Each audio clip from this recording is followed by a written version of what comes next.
I go to a Christian university, and at my school, every week we have chapel speakers come in because we have chapel 3 times a week. And freshman year, Francis Chan came and spoke at one of our chapel services, which was a super big deal. For those of you who don't know who Francis Chan is, he's a very well known Christian author and speaker, and we were very blessed by his presence at our chapel. And I remember in this chapel service, he talked all about being bold in your faith, sharing Jesus' love to family, friends, strangers, whatever, like just to be bold in our faith. And I was just so encouraged and astounded by this message and was so ready to go out and do this. And so on my way back to my dorm after chapel, I called my mom and I was like, Mom, guess what? This message, Francis Chan, it was amazing. And I just started telling her all about this message. And so I get into my dorm building, I go into the stairwell, I'm walking up the stairs, and I hear the stairwell door open from above me. And I pause, I keep walking, but I stop talking. And I kind of am looking up and I see a group of girls walking down, and I'm like, hi, like all quiet because I was on the phone. As soon as I heard the stairwell door close because they were gone, I continued talking to my mom, telling her about this crazy story of what Francis Chan had spoken about at chapel.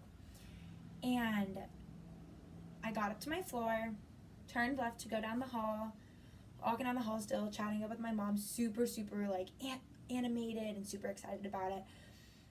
And I see someone walking towards me, and I go, oh, hold on, Mom, 1 second, and walked, said hello to this girl, and kept walking. As soon as she was far enough away from me, I put the phone back up, and I start kind of talking quieter, just in case she could hear me. And I got into my dorm room, finished my story, and hung up. And in that moment, the Lord was like, Sarah, why are you so afraid to talk about me? And it hit me, I go to a Christian school. I'm surrounded by people who love Jesus, or even who know who Jesus is just because they go to a Christian school. Yet I'm afraid to talk about how excited I am about Jesus in front of them. I was nervous to be excited about Jesus.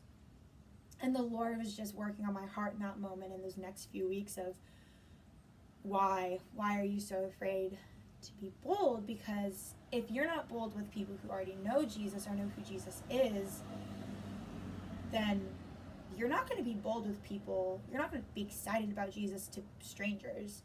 You're not going to be excited about Jesus to your family. You're not going to be excited about Jesus to non-believers. And so I was so convicted of that. And so the year and a half after that, that I've been living in, I have just chased these moments where I can be bold. And I worked with Next Step last summer, and those were just amazing opportunities for me to be bold with students, with people, to be an example of who Jesus is. He's bold, he loves so deeply. And that's the thing. When we're sharing Jesus' love, we don't always have to be speaking the gospel. St. Francis once said, always share the gospel, and when necessary, use words. And with this, I think sharing the gospel is so important in words, like pulling out the Bible, reading through the Gospel of Matthew. Like, that is so important. It's so important to show people. But it's also so important just to be a seed planter. To say hello to a person experiencing homelessness on the street. To sit with that kid at lunch who no one sits with. I had amazing opportunities in middle and high school to do this, where I felt the Lord's little tug on my heart to go sit with someone, and through those, people would ask me, why are you sitting with, let's call him Tristan, like, why are you sitting with him?